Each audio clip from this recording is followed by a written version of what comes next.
हे friends, आपका स्वागत है मेरे चैनल एलएलबी सिट्टू में। और आज हम डिस्कशन करेंगे सोर्सेस ऑफ हिंदू लॉ। ठीक है, तो अभी तक हम लोगों ने देखा कि हिंदू कौन है और हिंदू जो वर्ड है उसका मतलब क्या होता है। और उसके बाद हम लोगों ने देखा कि जो हिंदू लॉज जो हैं किस पे किन किन पे अप्लाई होता है। तो ये सब तो पता चल गया हम लोगों को। इस बैकग्राउंड के बाद हम लोगों को अगला ये है कि मतलब ये हिंदू लॉ के सोर्सेज क्या हैं। अच्छा, लॉ तो बन गया, लेकिन लॉ के सोर्स क्या हैं, स्रोत क्या हैं, किन सोर्सेज के कारण ये लॉ बन के तैयार हुआ और कैसे कैसे ये लॉ तैयार हुआ, उसके बारे में हम लोग देखेंगे। तो इस विधि को जो हिंदू विधि है इसके स्रोत के बारे में हम लोग देखेंगे। ठीक है, तो कहा जाता है और मान्यता यह है कि जो हिंदू सोर्सेज ऑफ लॉ हैं वो क्या है, वो डिवाइन सोर्सेस हैं। ठीक है, डिवाइन लॉ है ये। ठीक है, तो अब हम देखते हैं कि हिंदू सोर्स लॉ के क्या क्या सोर्स हैं और किन स्रोतों के थ्रू ये हिंदू लॉ जो है इस समय इन्फोर्सेबल है। ठीक है, तो सबसे पहला जो सोर्स ये है कि इसमें दो पार्ट में डिवाइड है। ठीक है, सोर्स दो पार्ट में डिवाइड है।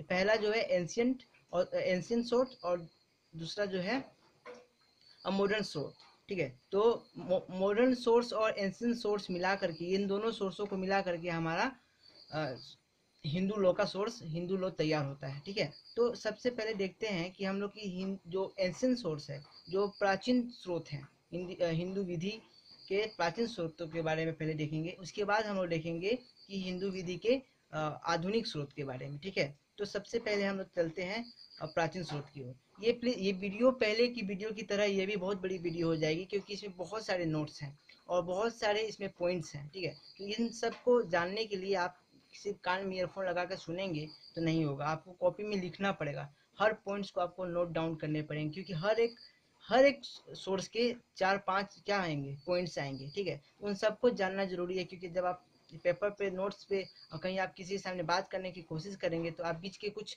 पार्ट्स को भूल जाएंगे। अगर एक पार्ट भी इसमें भूल गए तो आपका पूरा ये सोर्स जो है, वो जो शुरू से लेकर जो क्रोनोलॉजी इसकी है वो टूट जाएगी।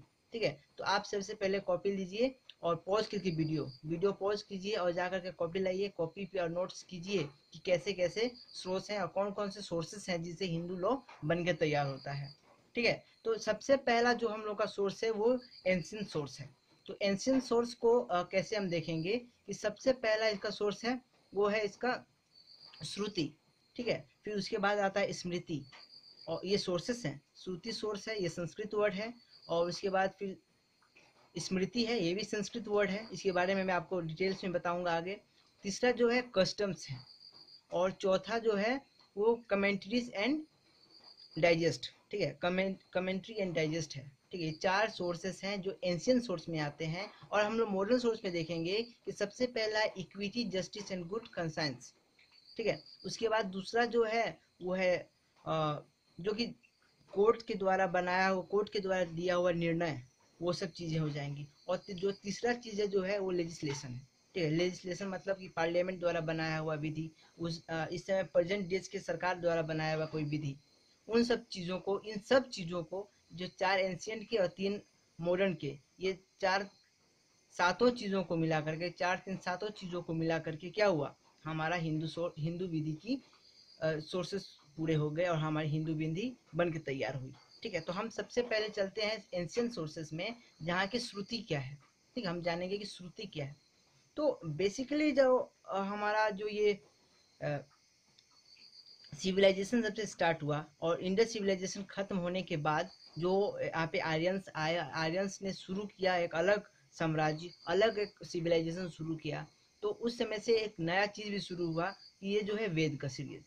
ठीक है, उस समय क्या हुआ कि जो उस समय के जो आर्यंस थे, जो धनी, जो एकदम पढ़े लिखे लोग जो थे, जो एक सेक्स थे, जो ऋषि मुनि लोग थे, वो लोग एक इनलाइटमेंट, इतना मतलब अपनी स्पिरिचुअलिटी के थ्रू इतना इनलाइटमेंट हो गए थे, इतना बौद्धत्व को प्राप्त कर लिए थे कि उनके द्वारा लिखा हुआ या फिर उनके द्वारा बोला हुआ को जो वचन थे, जो एक सोसाइटी को, एक समाज को संभाल के रखने के लिए और एक सिस्टमेटिक वे से इसको चलाने के लिए जो उन्होंने कुछ लिखा। ठीक है, उन चीज़ों को कुछ चीज़ का रचना की, उन चीज़ों को वेद के रूप में कहा जाता है। ठीक है, जो वेद जो है, बेसिकली वेद वो है कि जिसके थ्रू जो सोसाइटी थी उसकी करना था, और उसे कैसे गवर्न किया जाए उसके बारे में कुछ चीज़ें बताई गई हैं। तो कई लोग कहते हैं कि वेद जो है it is not a perfect law, ठीक है, वो कोई परफेक्ट लॉ नहीं है। और कोई का मत है कि नहीं, इसी के थ्रू जो लॉ बना है, इंडिया लॉ, हिंदू लॉ, इसी के थ्रू बना हुआ है। ठीक है, ये दो चीजें जो हैं वो लोगों की दो अलग अलग विचारधाराएं हैं। लेकिन बात यहाँ पे है कि श्रुति क्या है। ठीक है, श्रुति का मतलब है तो श्रु, श्रु। ठीक है, श्रोता सुने हैं आप कभी? जो श्रोतागण, जो हिंदी की भाषा में जो श्रोतागण कहा जाता है, जो लिसनर्स होते हैं। ठीक है, तो श्रुति मतलब होता है हियर, सुनना, जो सुना गया हो। तो श्रुति में क्या होता है कि जो भी वेद हैं, चार वेद, बेसिकली चार वेद ही हैं यहाँ पे, मेनली चार वेद हैं। पहला ऋग्वेद, सामवेद, यजुर्वेद, अथर्ववेद, ये चार वेद हैं। तो ये चारों वेद को क्या किया जाता है कि पहले बोला जाता था। वैदिक काल के समय में लिखने की कोई पद्धति नहीं आई थी, तो उस समय क्या करते थे वो लोग, लिखते बोलते थे। कोई गुरु है अपने शिष्य को बोला, शिष्य जो है अपने शिष्य को बोला, ऐसे थ्रू वो आ रहा था। ठीक है, तो ये जो श्रुति है, जो यही सुनी हुई कहानियां, सुनी हुई बातें, वेदों को लेकर के, मेनली वेदों को माना जाता है क्या, सबसे एंशियंट और सबसे main pillar of the ancient sources of Hindu law. ठीक, उसके बाद क्या हुआ, जो श्रुति हुआ, श्रुति के बाद स्मृतियां आई। तो smriti is mainly it is in the written form. जो स्मृति है वो रिटन फॉर्म है। वो बुद्ध के बाद, बुद्ध के जन्म के बाद, या फिर बुद्ध के काल के बाद से लेकर के विक्रमादित्य के समय तक। ठीक है, बुद्ध के काल से लेकर विक्रमादित्य के समय तक ये श्रुतियों की संरचनाएं हुई, श्रुति लिखी गई, श्रुति के बारे में प्रचार प्रसार हुआ। तो देखेंगे श्रुति क्या है, स्मृति क्या है। स्मृति मतलब है द रिमेम्बर, याद करना। ठीक है, स्मृति मतलब मेरी स्मृति से मिट गया है, मेरे याद से बीत गया है, ये सब बातें करते हैं ना, तो वही बात है। स्मृति मतलब याद करना, रिमेम्बर रखना। ठीक है, तो ये स्मृति जो है ये भी दो पार्ट में आगे जाके डिवाइड होगा। तो पहले हम लोग देखेंगे स्मृति है क्या। तो जब वेदों को बोला जा रहा था, तो लिखने की पद्धति जब शुरू हुई, तब से क्या हुआ कि जो ऋषि मुनि थे, जो सेक्स थे, जो इंटेलेक्चुअल पर्सन्स थे, उन्होंने क्या किया, संयोजना शुरू किया, अपने लेखन शुरू किया। जो वेदों को सुन सुन के आए थे वो वेद लिखने शुरू किए। तो वेद के साथ वो लोग क्या किए, कस्टम्स को भी लिखना शुरू किए। जब वेद और कस्टम आने लगा, तो उसके साथ वो आदमी जो लिख रहा है उसका खुद का विचार भी आने लगा, तो अपने विचार को भी लिखा। तो इन तीनों चीजों को मिला करके जो एक ग्रंथ बना, एक पांडुलिपि बनी, उस चीजों को कहा जाता है स्मृति। ठीक है, तो ये बेसिकली मेनली स्मृति जो है आदमी के नाम पे ही रखा गया, जो आदमी ये चीज को लिखा है उन्हीं के नाम से स्मृति की नाम बढ़ती है। ठीक है, तो आगे चलते हैं। हमने पहले बताया था कि जो स्मृति है ये भी दो भाग में बटा हुआ है। हाँ, तो पहला भाग इसका जो था वो था धर्म सूत्र। ठीक है, और एक आया धर्मशास्त्र। दो चीजों में डिवाइड हुआ क्या, स्मृति। स्मृति को दो चीज में डिवाइड किए हम लोग, एक धर्म सूत्र में, एक धर्म शास्त्र में। धर्म सूत्र is the mainly it is a composition of the धर्म। जब धर्म को कंपोज किया, ऑर्गेनाइज किया गया, बनाया गया, तब ये धर्म, वही चीज क्या हुआ, धर्म सूत्र हुआ। ठीक है, तो धर्म सूत्र भी जाकर के आगे चार पार्ट में डिवाइड होता है। तो अभी हम धर्म सूत्र के चार पार्ट को नहीं पढ़ेंगे, अभी हम लोग देखेंगे, आप नोट्स करते जाइएगा। तो अभी हम धर्म सूत्र पढ़े, अभी हम धर्मशास्त्र को देखते हैं कि धर्मशास्त्र क्या है। तो धर्मशास्त्र वो है जिसमें मतलब इलाबोरेटली बताया जाए कि धर्म सूत्र क्या है। ठीक है, दोनों इंटरलिंक्ड है, दोनों एक दूसरे से जुड़े हुए हैं। धर्म सूत्र वो है जो कि ओरिजिन ऑफ द धर्म बताता है कि कैसे धर्म शुरू हुआ। धर्म मतलब कोई रिलीजन नहीं, कैसे धर्म शुरू हुआ, मतलब कैसे कानून शुरू हुए, कैसे वे ऑफ लिविंग शुरू होना चाहिए, क्या होना चाहिए, उसके बारे में कौन बताया, धर्म सूत्र ने बनाया। अब धर्म सूत्र को इलाबोरेट करना, अच्छे से व्याख्या करना, इलाबोरेट करना, ये किसका काम था, धर्म शास्त्र का काम था। ठीक है, अभी हम लोग देखेंगे धर्म सूत्र क्या है। तो धर्म सूत्र जैसे मैंने बताया कि ये it is origin of the धर्म। तो इसमें भी आगे बढ़ने के बाद चार अलग अलग डिवाइड में बना। चार मतलब कि मेनली बहुत लोगों ने धर्म सूत्र को लिखा, लेकिन उसमें से हम चार पांच लोगों को मेनली मानते हैं कि इनकी संरचना अभी तक मान्यता प्राप्त की गई है, अभी तक पाया गया है, मिला है।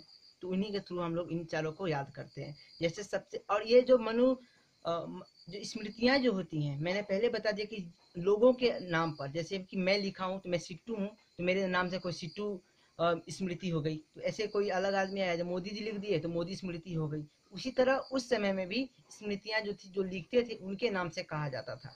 ठीक है, तो सबसे पहला जो धर्म सूत्र में आता है गौतम। जो गौतम द्वारा लिखा हुआ जो चीज था वो गौतम। आगे मैं बताऊंगा क्या क्या लिखे, किस बारे में ज्यादा डिस्क्राइब किए इन्होंने। तो गौतम, उसके बाद फिर आया विष्णु, याद कीजिएगा, गौतम, फिर विष्णु, फिर वशिष्ठ और फिर अपस्थम और बुधयान। ठीक है, गौतम, विष्णु, उसके बाद आया वशिष्ठ, उसके बाद आया अपस्थान, उसके बाद आया बौद्धयान। ठीक है, ये 5 जो हैं, 5 लोग का जो संरचनाएं हैं उसको हम लोग किस में मानते हैं, धर्मसूत्र में मानते हैं, क्योंकि इन्होंने ही ओरिजिन कैसे होना चाहिए उसके बारे में लिखने का कोशिश किया होगा या फिर लिखा होगा। ठीक है, उसके बाद ये हम लोग 4 लोगों को देख लिए, 5 लोगों को, तो इनके बारे में देखते हैं कि ये लोग किस किस चीज़ के बारे में डिस्क्राइब किए हैं और क्या क्या बोले हैं। कुछ संक्षिप्त में देखते हैं, एकदम छोटा सा देखते हैं कि क्या क्या बारे में बात किए हैं ये लोग। तो जो गौतम थे, ठीक है, गौतम थे, ये जो है यजुर्वेद के समय, सामवेद के स्कूल के थे, सामवेद के स्कूल में वो आते थे, वो उस स्कूल के वो समय के थे। और उन्होंने क्या कहा, उन्होंने जो स्त्री धन के बारे में कहा। ठीक है, स्त्री धन क्या होता है आपको मैं बताऊंगा, स्त्री धन क्या होता है अभी। और उसके बाद इनहेरिटेंस कैसे होगी, पार्टीशन कैसे होगा, जो हिंदू लोगों का जो पार्टीशन है, जो हम लोग आगे जाकर के इस वीडियोस के बाद अगले वीडियो में या फिर इस सीरीज में ही हम लोग देखेंगे, हिंदू लोग में देखेंगे कि कैसे हिंदू परिवार की विभाजन होता है, कैसे हिंदू परिवार का विभाजन होता है। वो चीज़ के बारे में कब का बताया गया था, सोचिए, आज से 3000 साल पहले ये बात हो चुकी थी कि ऐसे विभाजन करना चाहिए। और कौन किया था इसको, इसको गौतम जी ने किया था। ठीक है, गौतम ऋषि के नाम आप सुने होंगे, तो गौतम उन्हीं का जो स्कूल है, उस स्कूल सामवेद स्कूल के थे वो। और उन्होंने इनहेरिटेंस के बारे में बताया, उन्होंने पार्टीशन के बारे में बताया, उन्होंने स्त्री धन के बारे में बताया। स्त्री धन वह होता है जब कोई लड़की की शादी होती है, उसके शादी के समय जो पैसे मिलते हैं, या फिर उसके ससुराल की तरफ से या फिर उसके मायके की तरफ से जो सोना चांदी हुआ, पैसा हुआ, वो सब किसका होता है, वो स्त्री धन के हाथ में होता है। वह धन कभी भी उसके पति का या फिर उसके ससुराल का नहीं होता है। ठीक है, तो वो स्त्री धन के बारे में उस समय भी उन्होंने बताया था। फिर उसके बाद आते हैं हम लोग दूसरा, बुधयान।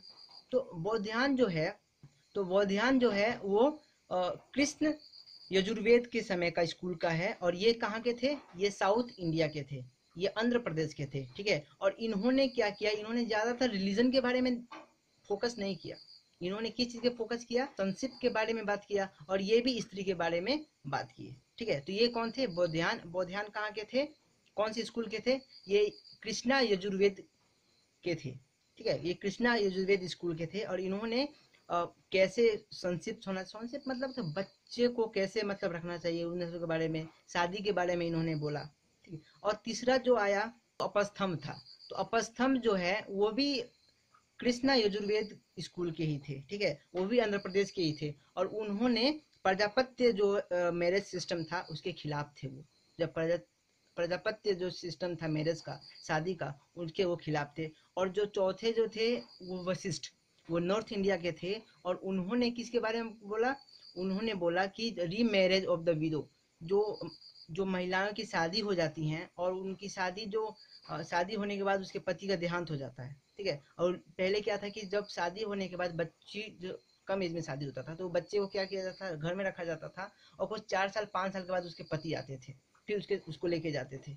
ठीक है, तो वो जो घर में है और उसके पहले उसके पति की मृत्यु हो गई, तो उसके लिए उस विडो को रीमैरिज का सिस्टम उन्होंने, वशिष्ठ जी ने कहा था। ठीक है, तो ये हम लोगों ने देखा कि धर्म सूत्र क्या है। अब हम लोग देखेंगे धर्म शास्त्र क्या है। अब आप देखिएगा, मेन पॉइंट ध्यान दीजिएगा, क्योंकि अभी तक हम लोग किस किस चीज के बारे में बात किए हैं, स्त्री धन, partition, inheritance, remarriage of window, ये सब 4-5 टॉपिक के बारे में बात किए हैं हम लोग। किस में बात किए हैं, ये सब धर्म सूत्र में भी बात किए हैं।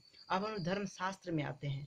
अच्छा, तो धर्म शास्त्र जो है, यह जो है कि इसमें अधिकतर जो लिखने का तरीका जो है वर्सेस में आता है। धर्मसूत्र जो था उसमें पोएट्री के थ्रू पे लिखा जाता था, इसमें क्या है, वर्सेस के थ्रू में लिखा जाता है, उसमें प्रोज, इसमें वर्सेस के थ्रू लिखा गया है। ठीक है, और इसमें क्या है, इसको और संयोजा गया है, ये धर्म शास्त्र को और अच्छे से संयोजा गया है। और इसको जो लिखने वाले हैं वे लोग बहुत ब्रॉडली इसमें दिमाग लगाए हैं। वो पूरे वेद को यूज किए हैं, वे लोग कस्टम को यूज किए हैं, वे लोग धर्मसूत्र को वेद यूज किए हैं, सब चीज को यूज करके वो एक खूब कोडिफाइड एक बढ़िया सा एक ग्रंथ बना के निकाले हैं। तो वो है पहला, इसमें भी 3-4 लोग बहुत ही विख्यात माने गए हैं और इनका बात अभी तक माना गया है। तो जब से सबसे पहले जो है उसमें का मनु, जो मनु थे, कहा जाता है कि वो ब्रह्मा जी के बेटे थे। ठीक है, मान्यता के थ्रू वो ब्रह्मा जी के बेटे थे। बट इस मनु को उस बात में मत जाइएगा, हम लोग लॉ पे हैं, मान्यता पे नहीं जाएंगे। ठीक है। तो जो मनु है उनका जो लिखा हुआ स्मृति थी वो मनु स्मृति कहलाई। यज्ञवल्क्य उनके नाम से बनाया गया कि यज्ञवल्क्य स्मृति। और तीसरा जो था वो नारद स्मृति था, और नारद स्मृति कहाँ के थे, वो नेपाल के थे। तो हम लोग इसके ब्रीफली जाते हैं कि इन लोगों ने किन किन चीज के बारे में डिस्क्राइब किया, इन लोगों ने किस किस लॉ के बारे में लिखा, ठीक है। तो उनके बारे में हम देखते हैं। तो सबसे पहले स्मृति पे चलते हैं, मनु स्मृति। जो मनु स्मृति क्या है कि ऑल ओवर द इंडिया अभी भी मानी जाती है। इसमें से कई सारे ऐसे चीज हैं जो अभी भी हमारे लॉ में हैं, और कई चीजों को हटा दिया गया है। और ये थोड़ा स्ट्रिक्टली था, इसमें स्ट्रिक्ट था, स्ट्रिकीनेस था, और तो इसी के वजह से कई चीज़ों को इसको खारिज भी किया जाता है। और कई बड़े बड़े जो विधि के ज्ञानी हैं उन लोगों ने मनुस्मृति को मतलब नकारने का भी कोशिश किया है। तो इसके बारे में देखते हैं कि मनुस्मृति में किन किन चीज़ों के बारे में डिकोड किया गया है। इट इज अर्लीस्ट मैन्युस्क्रिप्ट, ठीक है। मनुस्मृति क्या है, अर्लीस्ट मैन्युस्क्रिप्ट है और for the law, on the law पे सबसे पुराना जो एक मैन्युस्क्रिप्ट है वो मनुस्मृति ही है। मनुस्मृति में 12 चैप्टर्स हैं और 2694 इसमें क्या है, स्टेंजाज हैं, ठीक है। आप ध्यान दीजिएगा, 12 इसमें चैप्टर्स हैं और 2694 इसमें स्टेंजाज हैं। किस चीज़ में, मनुस्मृति में। देखिए कितना वास्ट है, कितना बड़ा बनाया गया उस समय में। ये किन किन चीज़ों में डील करता है, सबसे पहले ये डील करता है डेफिनेशन ऑफ धर्म, धर्म क्या चीज़ है उसके बारे में बताता है। या मैरिज के बारे में डील करता है, या पोल्यूशन के बारे में डील करता है, या प्यूरिफिकेशन के बारे में डील करता है। और ये जो आदमी जो मर जाता है, जो फ्यूनरल रीट्स होते हैं, कैसे कैसे आदमी मरता है तो उसको कैसे रखना चाहिए, कैसे उसका दाह संस्कार करना चाहिए, उन सब के बारे में मनुस्मृति बताता है। यह वोमेन और वाइफ्स के बारे में बताता है, ठीक है। मनुस्मृति इन सब चीज़ों के बारे में डील करती है। मनुस्मृति के बाद फिर क्या आया, इन सब चीज़ों को डील करने के बाद वो क्या चीज़ डील करती है, क्लासिफिकेशन ऑफ द सोशल। और जो मनुस्मृति का मेन कारण जो है, मेन टॉपिक अब आते हैं हम लोग कि जिसकी वजह से आज तक लोगों के मन में विचार रहे हैं कि क्यों ऐसा हो रहा है, क्या प्रॉब्लम है कि मनुस्मृति को इतना खराब से कहा जाता है, क्यों इसको खराब कहा जाता है। इसके मेन खराब होने के कारण, लोगों के नज़रों में मनुस्मृति खराब है, ये जानने के लिए हम देखते हैं कि आगे क्या है इसमें। तो मनुस्मृति क्या है, ये आदमी को और सोशल को दोनों को 4 पार्ट में डिवाइड किया है। ध्यान दीजिएगा, लिख लीजिएगा। जो मनुस्मृति है वो एक व्यक्ति को और एक समाज को, दोनों को 4 भाग में डिवाइड किया है, ठीक है। फिर भाग आया, देखिए कितना भाग आ रहा है, कितने पॉइंट्स आ रहे हैं, कितने अलग अलग उसके क्या आ रहे हैं, डिविजन्स आ रहे हैं। इसमें फिर मनुस्मृति में आया, मनुस्मृति में 4 भाग आया, दो जगह में बटा, एक है पर्सन, एक है सोशल। तो पर्सन में उन्होंने 4 आश्रम में बना, आदमी को उन्होंने आश्रम बनाया, ठीक है। उन्होंने 4 आश्रम बनाया और चारों को 25-25 वर्ष में डिवाइड कर दिया। 4 पार्ट में जो मनुस्मृति जो थी, इसमें जो उन्होंने 4 पार्ट में जो आदमी को, जो एक आदमी था उसको इसमें किस में काउंट किया, उन्होंने आश्रम में काउंट किया। आश्रम में भी उन्होंने 4 पार्ट किए, उनको 25-25 वर्ष में, एक आदमी के जीवन को 25-25 वर्ष में उन्होंने डिवाइड कर दिया। 24-25 की उम्र में उन्होंने डिवाइड कर दिया। जो सबसे पहला जो था 1 साल से लेकर 24 साल तक था, उसको उन्होंने ब्रह्मचार्य कहा, ब्रह्मचार्य आश्रम, ठीक है। वो 1 साल से लेकर 25 साल तक के बीच में था, और उसमें क्या था, बच्चे को स्टडी करना था, पढ़ना लिखना था, बस इसी में उसका समय खत्म हो जाना। 24 साल तक उसको पढ़ना है। फिर 24 साल से लेकर के 50 साल तक या फिर 48 ईयर्स तक उन्होंने किस चीज में बनाया, गृहस्थ में बनाया, कि उसके बाद पढ़ाई करने के बाद वो अपना गृहस्थ संभाले, घर और संभाले, ठीक है। उसके बाद उसने वर्ण प्रस्थान बनाया। थर्ड उन्होंने बनाया कि वर्ण प्रस्थान, उसमें क्या था कि उसको घर और त्यागना है, अब अपने सब कुछ त्यागना है, अब उसको रिटायरमेंट लेनी है, गृहस्थ से रिटायरमेंट लेकर के बैठना है, घर में शांति से रहना है। उसके बाद लास्ट में आया उसका क्या, लास्ट में उन्होंने जो 25 साल बच्चे हैं लास्ट जीवन के, 75 के बाद उन्होंने लास्ट बनाया संन्यास जीवन, जिसमें संन्यास ले लेना है, ठीक है। ये 4 उन्होंने एक आदमी के आश्रम को बनाया, आदमी के शरीर को एक आश्रम बनाया और उसमें 4 भाग कर दिए। इसके साथ ही साथ उन्होंने एक सोसाइटी को भी 4 पार्ट में डिवाइड किया। जो मेन अब आया कि क्यों लोग इसको नकारते हैं, क्यों मनुस्मृति को खराब कहते हैं, अब आया उन्होंने तो बहुत अच्छा समय सोचा अपने समय में कि क्या कारण था, सुनिए। कि उन्होंने 4 आश्रम में इसको डिवाइड किया, किसको, 4 वर्ण में डिवाइड किया पूरे सोसाइटी को। पहला जो था वो ब्रह्मचार्य था, और ब्राह्मण था, दूसरा क्षत्रिय, तीसरा उसमें वैश्य और चौथा उसमें शूद्र। जो ब्राह्मण थे वो डील करते थे किस में, नॉलेज नॉलेज में वो डील करते थे, टीचिंग में वो डील कर पाठ की काम करते थे और वो पढ़ाते थे, ये सब काम करते थे। ठीक है, जो क्षत्रिय थे वो सोसाइटी को बचा के रखने के लिए, सोसाइटी में प्रोटेक्शन देने के लिए वो क्या करते थे, फाइट करते थे, रूल करते थे सबको। तीसरा जो आया वो वैश्य आया। वैश्य में क्या है, जो एग्रीकल्चरल, जो मेनली जो सबसे ज़्यादा जो पॉपुलेशन थी वो वैश्य की थी। जो एग्रीकल्चर में काम किया करते थे या फिर अलग काम करते थे, वो ट्रेडिंग काम करते थे, ये सब काम कौन करते थे, वैश्य करते थे। और जो शूद्र थे, जो सबसे लास्ट तबका उनके द्वारा दिया गया, वो तो ठीक किए थे इस समय के लोगों के द्वारा, और बाद में जब समय के बदलने के बाद जो सबसे लास्ट तबका जो आया वो था शूद्र, जो कि क्या करते थे, सर्विस प्रोवाइड करते थे। सर्विस प्रोवाइड करने वाले जो है शूद्र है। इन चार पार्ट में उन्होंने एक सोसाइटी को भी डेवलप किया था। उनके थ्रू तो बहुत अच्छा चीज था, लेकिन जब समय के साथ बदलते गया और जब मेडिवल पीरियड भारत में आया, मेडिवल पीरियड में आने के बाद ये चेंजेस होने लग गए और ये बहुत खराब एक अलग चेंज रूट में चला गया। तो उसको हम नहीं ध्यान देते हैं। यहाँ पे हम देखते हैं कि वर्ण को और आश्रम कैसे उन्होंने डिवाइड किया। यही था मेन मनुस्मृति में। अब हम लोग देखते हैं कि यज्ञवल्क्य स्मृति में क्या है। तो यज्ञवल्क्य स्मृति जो है उसमें इन्होंने सबसे पहला काम किया कि वोमेन को स्टेटस दिया और शूद्र को स्टेटस दिया। इन्होंने अपने उसमें क्या किया, वोमेन को और शूद्र को स्टेटस दिया। वो मनुस्मृति से ही लेकर के लिखे, लेकिन मनुस्मृति से लिबरल थे। उनका लिखने का तरीका आसान था।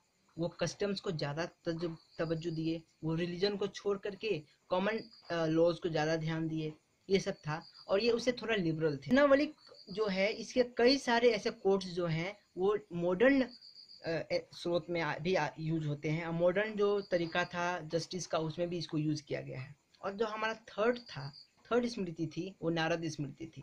और नारद स्मृति में यह कहा गया है कि ये नेपाल के थे थिंकर्स, और इन्होंने वोमेन के लिए बहुत कुछ किया। इन्होंने एक कोडिंग बनाया जिसमें यज्ञवल्क्य और मनुस्मृति दोनों को मिक्स करके इन्होंने और भी कई लोगों के स्मृतियों को मिक्स करके एक कोडिफाइड रूप में, एक चार्टर रूप में बनाया। ठीक है, यही था हमारा मनुस्मृति, यही था हमारा स्मृति। स्मृति मतलब सुनने वाली बात थी, जो मेमोरी की जाए, जो याद किया जाए, उसके बारे में है। उसमें दो भाग में बटा। कौन कौन से भाग में बटा, पेज चेंज कीजिए और देखिए कौन कौन भाग में बटा। पहला भाग था धर्मसूत्र, दूसरा भाग था धर्मशास्त्र। धर्मसूत्र में कौन कौन थे, गौतम थे, विष्णु थे, वशिष्ठ थे, बोधायन थे।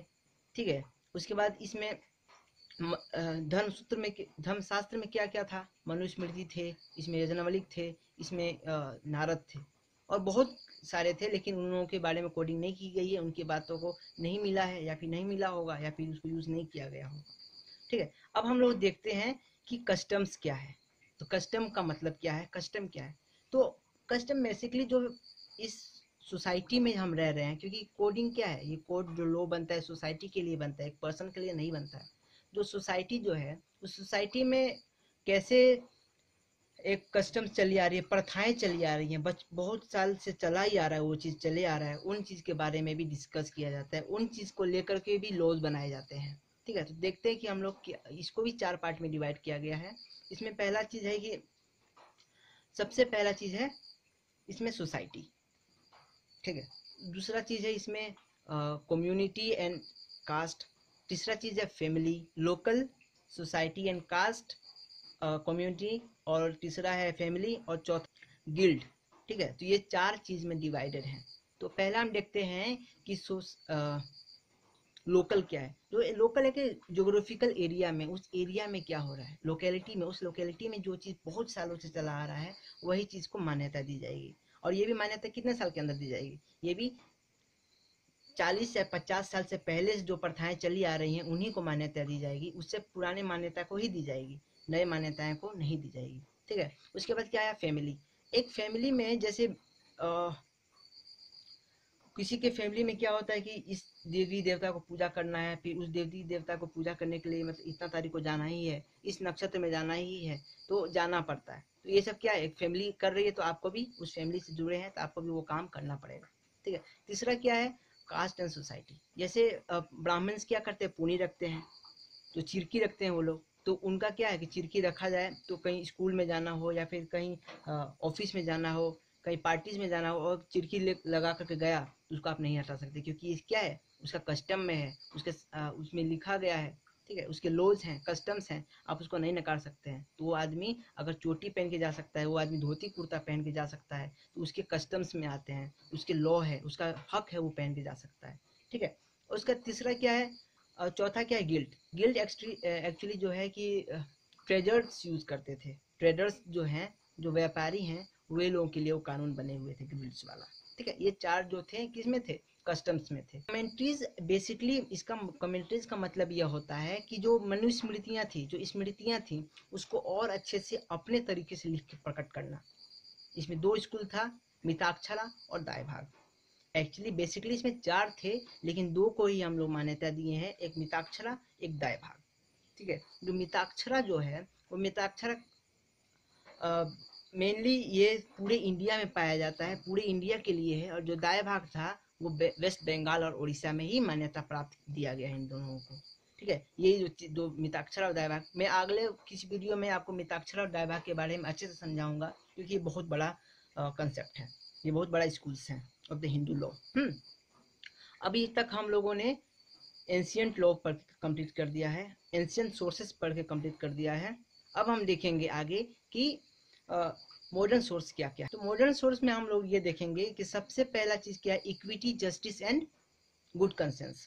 जो इक्विटी का एक्चुअली मतलब फेयरनेस, ठीक है, एकदम फेयरनेस होना चाहिए, एकदम फेयर होना चाहिए, किसी के साथ कोई अन्याय नहीं होना चाहिए, एकदम न्याय होना चाहिए। इक्विटी, जस्टिस मतलब न्याय होता ही है, गुड कंसेंस मतलब कि अच्छा होना है। इन चीजों को मिला करके एक बनाया गया है, एक पॉइंट लिया गया है, equity, justice and good conscience. तो इनमें क्या है कि कोई भी ऐसा केस आ गया, उसमें क्या होगा कि उसके बारे में कभी लोहे नहीं बना है, कभी कानून नहीं बना है, उसके बारे में कोई जानता ही नहीं इस चीज को, एकदम नया चीज आया हो, उसमें क्या किया जाए। तो उसमें उसमें क्या करना है, उसके लिए गौतम ने भी कहा है, उसके लिए अलग अलग स्कूल्स में भी कहा गया है, उसके लिए मनुस्मृति में भी कही गई है कि क्या होना चाहिए कि उस समय एक 10 लोगों की, 8 लोगों की क्या होनी चाहिए, ज्ञानियों को, जो जिसको विधि की ज्ञानी हो, जो शास्त्र के बारे में जानते हैं, उनके ज्ञानी हो, उन लोगों को बैठा करके उस चीज के बारे में डिस्कशन कराया जाए, और उन सबको मिला करके जो डिसीजन होगा उस डिसीजन को माना जाए। जो कि मॉडर्न समय में, जो कि मॉडर्न समय में किन चीज को कैसे क्या कहते हैं हम लोग, जो आपने कभी सुना होगा प्रिवी काउंसिल, जो प्रिवी काउंसिल होती है वे लोग आते हैं उसमें, ये है। और उसके बाद कोई भी कानून को क्या होना चाहिए कि मतलब सबको एक न्याय मिलना चाहिए, ऐसा नहीं होना चाहिए कि अन्याय हो जाए, नहीं।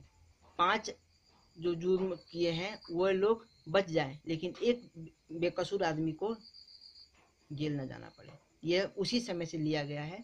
और जो पूरा एक ड्रास्टिकली चेंजेस जो है हिंदू लॉ में, हिंदू का कानून जो बना है पूरा ड्रास्टिकली चेंज कब हुआ, जो मॉडर्न समय में हुआ। मॉडर्न समय कब से हम लोग काउंटिंग करते हैं, मॉडर्न ईरा जब ब्रिटिश भारत में आए तब से हम लोग काउंटिंग करते हैं मॉडर्न ईरा। तो मॉडर्न ईरा में क्या था कि हमारा जो लिखने का तरीका, हमारा जस्टिस का तरीका क्या था कि लिखा नहीं जाता था। कभी राजा महाराजा हुआ करते थे, राजा महाराजा लिखते नहीं थे अपने जजमेंट को, तो ब्रिटिश क्या करते थे, वो लोग लिखते थे, उन लोग का लिखने का एक फॉर्म था, तो लिखने के फॉर्म को इंडिया ने अडॉप्ट किया। तो ऐसी बहुत सी चीजें थी, वो हम लोग ब्रिटिश से या फिर मॉडर्न टाइम से हम लोग समय के अनुसार हम लोगों ने अडॉप्ट किया। पहला ये। दूसरा टॉपिक क्या था, दूसरा टॉपिक ये था कि लेजिस्लेशन। जैसे कि हम लोगों ने देखा कि 2006 और 2005 में जो डिस्ट्रीब्यूशन का केस आया, तो उसमें क्या है कि लड़कियों को भी पिता के जमीन में हक है, पिता के प्रॉपर्टी में लड़कियों को भी हक कौन दिया, हमारा पार्लियामेंट ने दिया, ठीक है। शादी कैसे करना चाहिए, किस उम्र में करना चाहिए, ये कौन दिया, हमारा पार्लियामेंट ने दिया। एक अविवाहित लड़की एडॉप्टेशन कर सकती है, बच्चे को गोद ले सकती है, ये पावर किसने दिया, हमारा लेजिस्लेशन ने दिया, ठीक है। ये सब चीज़ जो है, बहुत सारी चीज़ें जो है हमारे लेजिस्लेशन ने, हमारे पार्लियामेंट ने मिल करके बनाया है, और तब जा करके ये लॉ बना है, तो हम पार्लियामेंट को ही मानते हैं। और दूसरा ये है कि प्रेसिडेंस, जो कोर्ट ने किसी चीज को कोर्ट कर दिया हो, जैसे आप एकदम तत्कालीन देख लीजिए कि तत्कालीन में क्या हुआ कि ट्रिपल तलाक का जो केस था, वो ट्रिपल तलाक अब असंवैधानिक है, ये तो मुस्लिम लॉ में आता है, हम इसको छोड़िए, इसको माफ कर दिए, इसको हटाइए। हम देखते हैं कि नया केस जो है, जैसे कोई केस सुप्रीम कोर्ट में चल रहा है बहुत दिनों से, और उसको सुप्रीम कोर्ट ने बोल दिया कि नहीं यहाँ से ये चीज़ होगा, तो कोर्ट ने जो चीज़ बोल दिया उसी को रिकॉर्डिंग किया जाता है, रिकॉर्ड करके उसको रखा जाता है, उस रिकॉर्ड के थ्रू यूज किया जाता है। अब सुप्रीम कोर्ट कहेगा तो पूरा भारत को मानना पड़ेगा। इसी के बाद हम अपने वीडियो को समाप्त करते हैं, क्योंकि हम लोगों ने देख लिया है कि कौन कौन सा सोर्सेस है और कौन कौन से स्रोतें हैं। क्योंकि चार स्रोत किसके थे?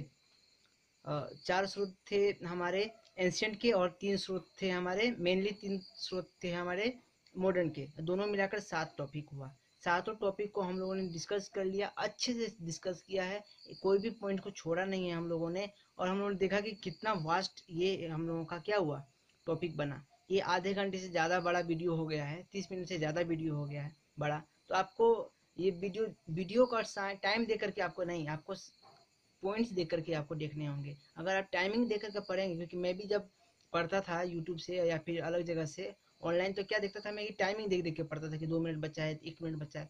उसमें क्या था कि दिमाग में नहीं घुसता है। अब आप नोट्स बना लिए हैं, अब इस वीडियोस को हटा दीजिएगा।